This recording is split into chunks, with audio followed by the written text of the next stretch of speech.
By default, when you send an email message out of Gmail, the username and email address will match your account. Sometimes you need to change your display name or your reply to email address.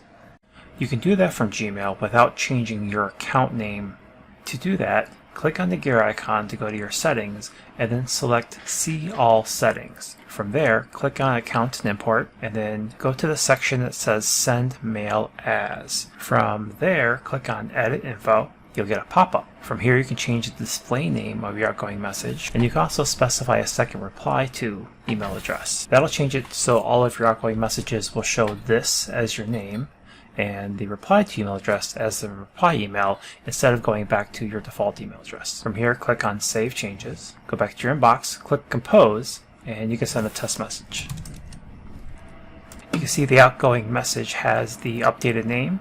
When you click Reply, it will use the email address that you specified as your reply email address. That was a quick tutorial on how to update your Gmail identity without updating your entire Google account. Thanks for watching.